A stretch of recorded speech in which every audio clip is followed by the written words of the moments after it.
श्री शिवाय नमस्तुभ्यम, हर हर महादेव, जय महाकाल। कैसे हैं आप सभी लोग। देखिए आज है 14 जनवरी 2025 का दिन और आज है मकर संक्रांति का महापर्व, जिस दिन आपको 14 दीपक वाला दीपदान वाला उपाय करना होता है। पूज्य गुरुजी ने कहा कि ये जो मकर संक्रांति का दिन होता है ये कोई आम दिन नहीं होता है। इस दिन जो भगवान सूर्य होते हैं वो धनु राशि से निकल करके मकर राशि में प्रवेश करते हैं और इस समय को बोला जाता है उत्तरायण का समय। और ये जो उत्तरायण का समय होता है इस बीच में आपकी बड़ी से बड़ी मनोकामना पूरी होती है, आपके जीवन के समस्त दुख कष्टों का निवारण होता है। केवल एक छोटा सा उपाय आप सभी लोगों को करना है। कब करना है, कैसे करना है, किस समय करना है, सबके बारे में आज के इस वीडियो में हम बात करेंगे। साथ ही साथ सबसे अचूक उपाय जो कि मकर संक्रांति के दिन किया जाता है, गुप्त लक्ष्मी का महा उपाय, सबसे अंत में हम लोग इस चीज को भी देखेंगे जो कि आपकी जीवन से धन संपदा की तो कमी को दूर करेगा ही करेगा, साथ ही साथ आपके बड़े से बड़े कर्जों को भी निकालेगा और आपकी उन्नति करेगा। पूज्य गुरुजी की कथा से सुन करके और समझ करके आज रात्रि को करने वाला 14 दीपदान वाला उपाय आप सभी लोगों को जरूर करना है। तो ध्यान से सुनना, समझने की कोशिश करना। इस पूरे वीडियो में हम 3 महा उपायों के बारे में बात करेंगे जो कि आपकी समस्त अलग अलग मनोकामना की पूर्ति के लिए होगा। तो ध्यान से सुनना और समझना। सबसे पहले तो आप सभी को पता है कि जो मकर संक्रांति है वो 2025 के अंदर 14 जनवरी 2025 के दिन मनाई जा रही है। ठीक है, और इस समय पर क्या होता है, सूर्य के उत्तरायण होने पर खर मास भी समाप्त होता है और सारे मंगल कार्य भी शुरू हो जाते हैं। एक बात का ध्यान रखना, 2024 जो कि आपने यहां पर लिखा हुआ देख लिया होगा, 2024 के अंदर 15 जनवरी 2024 की मकर संक्रांति थी, लेकिन इस बार जो है वो 2025 में 14 जनवरी के दिन होने वाली है। आप सभी को पता है ये भी एक योग के अनुसार होता है। जब सूर्य जो होते हैं वो धनु राशि से निकल करके मकर राशि में प्रवेश करते हैं और ये जो उत्तरायण का समय होता है ये सिर्फ और सिर्फ 14 जनवरी जो कि मंगलवार का दिन है उस दिन बन रहा है। इस दिन का जो योग और विषकुंभ योग होता है ये सबसे ज्यादा महत्वपूर्ण होता है, जो कि अर्धरात्रि में 2:58 तक रहने वाला है। उसके बाद में प्रीति योग, करण बालव और इसके बाद में कोलव जो एक योग होता है और बाद में तेतिल योग, ये सारे के सारे योग जिस दिन बनते हैं उसी दिन मकर संक्रांति का दिन माना जाता है, जो कि 14 जनवरी की रात्रि से ही स्टार्ट हो रहा है। सबसे महत्वपूर्ण जो समय होता है वो होता है उत्तरायण का समय। अब जो उत्तरायण का समय यहां पर बताया गया है, जिस समय पर आपको उपाय करना है, गुरुदेव ने कहा कि जब सूर्य धनु राशि से निकल करके मकर राशि में प्रवेश करते हैं तो उसका जो समय है सुबह के 8:55 से लेकर के जो आगे तक का आपको उपाय करने का जो समय है वो है 9:16 रात्रि तक का। ध्यान रखना, ऐसी गलती मत करना कि आप केवल 25, 26, 20 मिनट का ही समझ लें। नहीं, सुबह के 8:55 से लेकर के रात्रि के 9:16 के बीच में आपको यह उपाय करना है। और यह मकर संक्रांति कोई आम संक्रांति नहीं है। इस दिन 77 सालों के बाद में वरयान योग, साथ ही साथ मंगल योग और सबसे महत्वपूर्ण आज के दिन पुष्य योग का भी नक्षत्र बन रहा है। पुष्य योग भी आज ही के दिन बन रहा है और आज के दिन में आप सभी को पता है मंगल भी एक ही राशि में धनु में विराजमान रहेंगे और इन ग्रहों की युति राजनीति लेखन में कार्य कर रहे लोगों के लिए बहुत ज्यादा लाभदायक होती है।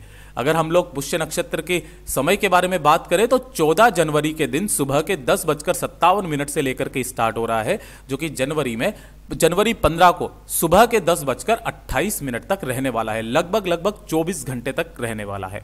ठीक है, ये तो बात हो गई। सभी के सभी इंपॉर्टेंट जो चीजें आपको याद रखनी है, सबसे महत्वपूर्ण चीज याद रखना है आपको सूर्योदय का समय, यह सबसे ज्यादा महत्वपूर्ण रहता है। ठीक है, अब बात करते हैं हमारे पहले वाले उपाय की। देखिए पहला वाला जो उपाय है ये किन लोगों को करना है। मकर संक्रांति के दिन जो 14 दीपदान का महत्व बताया है वो इतना बड़ा महत्व बताया है कि जिस घर में इस वाले काम को किया जाता है, उपाय को किया जाता है, 14 दीपदान किए जाते हैं ना, उस घर में सदैव सूर्य भगवान जी का आशीर्वाद बना हुआ रहता है। जब भी सूर्य भगवान जी मकर राशि में प्रवेश करते हैं, उनके उत्तरायण का समय आता है ना, तो ये इतना शुभ योग बनता है, महादेव की कृपा आप पर बरसती है। आपके घर में जितने भी संकट होंगे, जितनी भी परेशानियां होंगी, वो हमेशा के लिए खत्म होगी। ठीक है, तो आपको 14 दीपक का ये वाला उपाय कल के दिन आप सभी लोगों को जरूर करना है। देखिए किस तरीके से करना है, इसमें खास खास बातें ध्यान रखिएगा।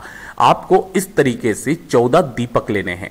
ठीक है, आप चाहो तो मिट्टी के ले लो, चाहो तो आप आटे के बना लो, लेकिन एक चीज ये ध्यान दीजिएगा कि जो भी आप दीपक लेंगे ना, वो ऐसे दीपक लेंगे जिसके अंदर कभी भी बत्ती ना लगाई गई हो। एकदम नए दीपक आपको लेने हैं। ठीक है, 14 दीपक लेना, इन्हें साफ करके एक प्लेट के अंदर आप इन्हें रख लेना इजीली। ठीक है, साफ करके रख लिया। उसके पश्चात आपको लगानी होंगी इसमें बत्तियां। काफी सारे लोग कंफ्यूज हो जाते हैं, भैया गोल बत्ती लगाए या लंबी बाती लगाए। आप जो चाहे वो बाती लगा सकते हो। बाती के लिए गुरुदेव ने कुछ नहीं बताया। मैं यहां पर गोल बाती जो हमारे घरों में काम में होगी वो ली जाएगी, गोल बाती। ठीक है ना, इन्हें हमने पहले से ही सरसों के तेल में डाला हुआ है। आप चाहे तो तिल के तेल में भी डाल सकते हैं, उसके लिए भी एक नियम है, ध्यान दीजिएगा। देखिए मकर संक्रांति के दिन गुड़, तिल और खिचड़ी का बहुत ज्यादा महत्व होता है। ठीक है ना, तो अब हमारे यहां पर तिल का तेल नहीं था, तो हमने क्या किया, सरसों का तेल लिया। इन्हीं की बत्तियां हमने पहले से डुबो करके और इन सभी दीपकों के अंदर लगा दी। अगर आपके पास में तिल का तेल है तो आप तिल का तेल काम में ले लेना। तिल का तेल नहीं है तो आपके पास सरसों का तेल तो होगा ही, सरसों का तेल डालना। और उसके बाद में यहां पर थोड़ी सी तिल्ली अलग से लेना है। सफेद तिल मिल जाए तो बहुत अच्छी बात है, या काले तिल, थोड़ी सी तिल लेना और उसके पश्चात इन दीपकों में डाल देना। यानी कि दो तरीके से आप काम कर सकते हैं। अगर आपके पास तिल का तेल है तो डायरेक्ट आप भर सकते हो, तिल डालने की जरूरत नहीं पड़ेगी। और उसके पश्चात अगर आपके पास सरसों का तेल है तो सरसों का तेल डाल करके उन सभी दीपक के अंदर आपको थोड़े थोड़े से तिल डाल देने हैं। ठीक है, इतना आप कर दोगे। देखिए इस तरीके से डाल देंगे। डाल देने के पश्चात जब भी आप दीपक लगाए ना, कोई सा भी दीपक, तो उनका पूजन करना बहुत ज्यादा जरूरी है। तो यहां पर रोली कुमकुम लेकर के थोड़ा सा, और सभी दीपकों का आपको क्या करना है, इस तरीके से तिलक कर देना है। देखिए हर जगह पर आप देखेंगे तो यहां पर तिलक हो जाएगा। तिलक होने के बाद में अपनी हथेली में थोड़ा सा जल लेकर के इस तरीके से, और आपको इसके चारों तरफ जल छोड़ना है, यानी कि इन्हें मिनस देना है। इसे मिनस देना कहा जाता है। 3 बार आपको मिनसना है। इसके पश्चात आपको इन सभी के सभी दीपकों को प्रज्वलित कर लेना है। इस तरीके से किस समय करना है, देखिए प्रदोष काल का या शाम का जो समय होता है वो इसके लिए सबसे उत्तम माना गया है, उत्तरायण के बाद में। ठीक है, सभी को जला लेने के पश्चात किन किन जगह पर आपको ये दीपक लगाने हैं वो चीज ध्यान दीजिएगा। पहला दीपक आपको अपने घर के मंदिर में ठाकुर जी के सामने लगाना है। ठाकुर जी का जो भी स्वरूप हो, भगवान श्री हरि नारायण विष्णु जी का, वहां पर लगाना। दूसरा जो दीपक है आपको गौशाला में लगाना है। अब अगर आपके आसपास गौशाला नहीं है, है ना, दिक्कत हो जाती है कि भैया बहुत ज्यादा दूर है, कैसे जाएंगे, तो देखिए हम क्या करते हैं, इस तरीके से भी आप कर सकते हैं कि कान्हा जी की गाय का अगर आपके पास में कुछ भी आपके मंदिर में है ना, तो वहां पर आप इस दीपक को लगा सकते हैं। यह है दूसरा दीपक। तीसरा दीपक जो लगाना होता है वो गंगा घाट के किनारे लगाना होता है। लेकिन गंगा जी अपने आसपास नहीं होंगी तो किसी भी बर्तन के अंदर थोड़ा सा जल भरना, इसके अंदर 2 से 4 बूंदे गंगा जल की डाल देना। ठीक है ना, और इसी के पास में इस दीपक को लगा देना। ध्यान रखना जितने भी आप दीपक लगाएंगे ना, उसके नीचे चावल के दाने, हरे मूंग के दाने, फूलों की पत्तियां, कुछ भी जरूर रखना, लेकिन डायरेक्ट जमीन पर मत रखना। यह है तीसरा दीपक। ठीक है, चौथा दीपक जो आप लगाएंगे वो लगाएंगे अपने क्यारे में, जहां पर भी तुलसी जी का गमला है ना, उसके नीचे आपको चौथा दीपक लगाना है। पांचवा दीपक जो आप लगाएंगे वो लगाएंगे अपने घर की जो चौखट है ना, सबसे बाहर का गेट, मेन गेट, ठीक है ना, जहां से आप सड़क पर चले जाते हो, उसके थोड़ा सा बाहर की तरफ इस जगह पर आप लगाएंगे। ठीक है ना, ये कौन सा दीपक होगा, पांचवा दीपक होगा। उसके बाद में आपको लगाना है छठा दीपक। छठा दीपक जो होगा वो आपके पितरों के नाम का होगा। ठीक है, तो पितरों के नाम का दीपक कैसे लगाना है, आपके घर के दक्षिण दिशा की तरफ जाना है आपको, और दक्षिण दिशा की तरफ अपने पितरों का स्मरण करके वहां पर आपको लगा देना है। कोशिश करना एक छोटा सा आपको स्वस्तिक बना देना है और उसके ऊपर आपको इस दीपक को रख देना है। ठीक है, ये हो गया छठा दीपक। उसके बाद में सातवां दीपक जो है वो सबसे महत्वपूर्ण, शिवालय की चौखट पर, मकर संक्रांति के दिन शिवालय की चौखट पर दाहिनी ओर इस साइड में, जैसे मैं आपको बता रहा हूं, ठीक है ना। तो ये वाला जो 7वां दीपक है आपको शिवालय की चौखट पर लगाना है। 8वां दीपक आपके आसपास जो भी बड़ का पेड़ मिल जाए, वट वृक्ष मिल जाए ना, उसके नीचे आपको लगाना है। 9वां दीपक सबसे ज्यादा महत्व होता है अशोका के वृक्ष का, तो जो 9वां दीपक है वो अशोका के वृक्ष के नीचे आपको लगाना है। उसके बाद में जो 10वां दीपक है आपको शनि महाराज जी के मंदिर में लगाना है। देखिए शनि महाराज जी का और सूर्य भगवान जी का बहुत बड़ा दिन होता है ये वाला। आपके घर में अगर किसी को भी शनि की ढैया होगी या शनि की साढ़े साती चल रही होगी ना, उनका प्रभाव नगण्य मात्र हो जाता है इस दिन इस उपाय को करने से। 10वां दीपक आपको शनि महाराज जी के मंदिर में लगाना है। 11वां दीपक जो सबसे ज्यादा महत्वपूर्ण होता है, आप सभी को नहीं पता होगा, अगर आपके घर के आसपास कोई भी मंदिर है जहां पर हवन यज्ञ होता है ना, तो इस तरीके से वहां पर बना हुआ होगा, ठीक है ना। तो यहां पर आपको 11वां दीपक यहां लगाना है। देखिए आपको कंफ्यूज नहीं होना है, दीपकों का लगाने का क्रम ऊपर नीचे हो सकता है, मैं सिर्फ आपको वो 14 दीपक बता रहा हूं किस किस जगह पर आपको लगाने हैं, ठीक है ना। आप चाहो तो पहले यहां पर लगा दो, बाद में वहां पर लगा लो, ऐसा कोई दिक्कत नहीं है, ऐसा लगा सकते हैं आप, ठीक है, लेकिन इन जगह पर लगाना है।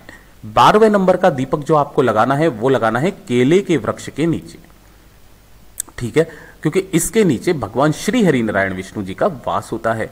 13वें नंबर का जो दीपक होगा वो होगा आंवले के पेड़ के नीचे। अब आप सबको पता है आंवले का कितना बड़ा महत्व होता है, तो 13वें नंबर का दीपक आंवले के पेड़ के नीचे, और जो सबसे अंतिम दीपक होगा वो होगा पीपल के पेड़ के नीचे। इस तरीके से आपको 14 के 14 दीपक इन्हीं स्थानों पर लगाने हैं जिस क्रम में बताया गया था। मकर संक्रांति के दिन इन 14 दीपदान का इतना बड़ा महत्व होता है महाराज कि आपके घर की जितनी भी परेशानियां होती है वो खत्म होती है।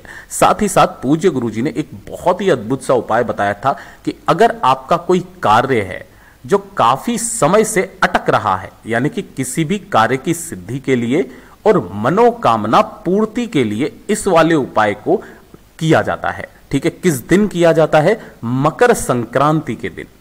मकर संक्रांति के दिन जब सूर्य की उत्तरायण की स्थिति चल रही होती है ना, उस दौरान इस वाले उपाय को किया जाता है। आपकी बड़ी से बड़ी कामनाएं, बड़े से बड़े जो कार्य होते हैं ना वो बन जाते हैं, कामनाएं पूरी हो जाती है। कैसे करना है? इसके लिए आपको गिन करके 108 चावल के दाने जो कि अक्षत होने चाहिए आपको वो लेने हैं, ठीक है ना। चावल के दाने अक्षत 108 गिन करके, कहीं से भी खंडित ना हो, इसीलिए इन्हें अक्षत कहा जाता है।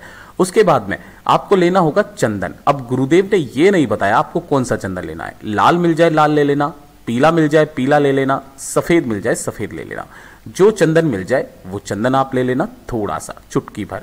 और उसके पश्चात 1 लोटा शुद्ध जल अपने घर का भरना और इन सभी चीजों को लेकर के पहुंच जाना देवादिदेव महादेव जी के मंदिर शिवलिंग के पास में। किस समय पर जाओगे? जो संक्रांति के दिन उत्तर दिशा नॉर्थ डायरेक्शन की तरफ मुंह करके आसान से बैठ जाना। जो पूजा पाठ करनी है वो कर लेना। और उसके पश्चात सबसे पहले आपको क्या करना है वो चीज ध्यान दीजिएगा। 1 लोटा शुद्ध जल देवादिदेव महादेव जी को समर्पित करना। ओम नमः शिवाय, श्री शिवाय नमस्तुभ्यम पंचाक्षरी मंत्र षडाक्षरी मंत्र का स्मरण करते हुए, ठीक है। 1 लोटा शुद्ध जल समर्पित कर देने के पश्चात जो आपने चंदन लिया है, जो भी चंदन है, उस चंदन का लेप आपको शिवलिंग पर, केवल इस लिंग पर आपको करना है अच्छे से, ठीक है ना। इस तरीके से आपने कर दिया। कोशिश करना ऊपर ऊपर आपको करना है, ठीक है ना। केवल इस पर, जलाधारी पर नहीं करना, इस जगह पर आपको कर देना है। कर देने के पश्चात आपका जो दाहिना हाथ है, उस दाहिने हाथ के ऊपर आपने जो चावल के 108 दाने लिए हैं, उन 108 दानों को रख करके अपना नाम और गोत्र बोल करके, अपनी कामना कह करके, है ना, अपनी कामना, अपनी कार्य सिद्धि की कामना कहते हुए इन सभी 108 चावल के दानों को उस स्थान पर आपको छोड़ना है जिस स्थान पर आपने चंदन लगाया, यानी कि शिवलिंग के ठीक ऊपर आपको इन 108 चावल के दानों को छोड़ना है। अपनी कामना कह देने के पश्चात 2 मिनट वहां पर बैठना, महादेव जी से कामना करना और कामना करने के पश्चात शिवलिंग को स्पर्श करके अपने हृदय की बात देवादिदेव महादेव जी से बोल करके वापस घर के तरफ चले आ जाइएगा। मकर संक्रांति का ये वाला उपाय ज्यादा से ज्यादा 7 दिन आपका वो कार्य बनने लग जाएगा और आपकी जो भी कामना होगी पूरी जरूर होगी। पूज्य गुरुजी ने जैसा अपनी कथाओं में बताया वैसा आसान भाषा में आपको बताने का संपूर्ण प्रयास किया। वीडियो अगर पसंद आया हो तो लाइक जरूर करना, साथ ही साथ चैनल को सब्सक्राइब जरूर कीजिएगा। मैं आपसे मिलता हूं अगले वीडियो में, तब तक के लिए ओम नमः शिवाय, जय महाकाल, जय शिव शंकर, श्री शिवाय नमस्तुभ्यम।